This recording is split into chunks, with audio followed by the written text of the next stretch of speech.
Labag umano sa batas ang nais ni Vice President Sara Duterte na sagutin ng Senado ang pagkain ng kanyang defense team at mga staff. Ayon yan kay Senator Ping Lacson. Git naman ni Representative Terry Ridon ng House Prosecution, may kanya-kanyang budget ang bawat panig para sa paglahok ng impeachment proceedings. Ang kanilang mga paliwanag ihahatid ni Raymond Dadpaas at Milky Rigunan. Hindi magugutom ang mga miyembro ng defense team kapag sila ay nasa Senado para sa impeachment trial. Ito binigyang katiyakan ni Senator Panfilo Ping Lacson bilang chairman ng Senate Committee on Accounts kasunod ng kahilingan ni Vice President Sara Duterte na magdala ng sariling caterer at Senado ang magbabayad.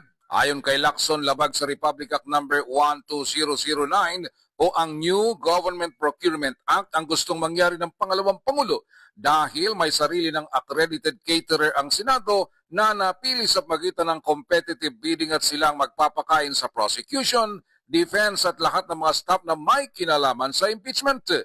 Nakasaad sa sulat ni VP Sara na ang lahat ng food at beverage para sa defense team, support staff at mga testigo ay dapat na sourced, prepared and served exclusively by the OVP's accredited caterer. At hiniling na ang Senado ang magbabayad ng reasonable cost of food and beverage and catering services for the defense team, support staff and witnesses.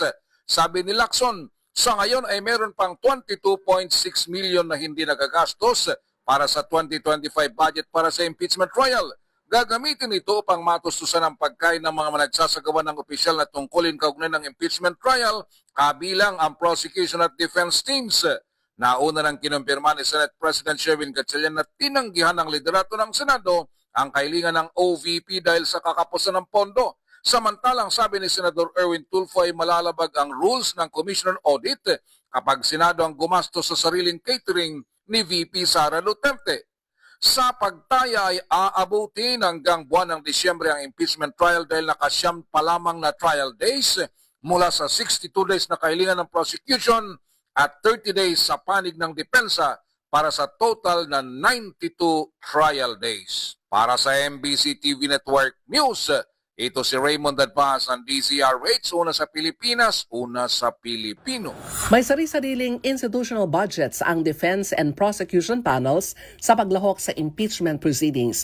Ang kay House Prosecutor Terry Ridon, chair ng House Committee on Public Accounts, ang request ni Vice President Sara Duterte sa impeachment court ay posibleng maging dahilan ng procurement complaint.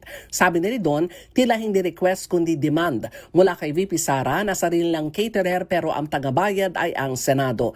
Paliwanag ni Ridon, hindi obligasyon ng Senado na balikatin ang ganito mga gastusin kahit sino man lalo na sa panig ng depensa o prosekusyon. Dagdag pa ni Ridon, may sariling mga opisina ang defense at prosecution. Anya ang defense, meron silang OVP general budget habang ang prosecution naman ay meron din na general house budget para sa paglalatag ng impeachment trial na ito. Anya, makabubuti ang Senado na tumatay yung impeachment court ang sumagot at maghayag ng kanilang posisyon sa request o demand ng Vice Presidente. Para sa MBC TV Network News, ako si Milky Rigunan, una sa Pilipinas, una sa Pilipino.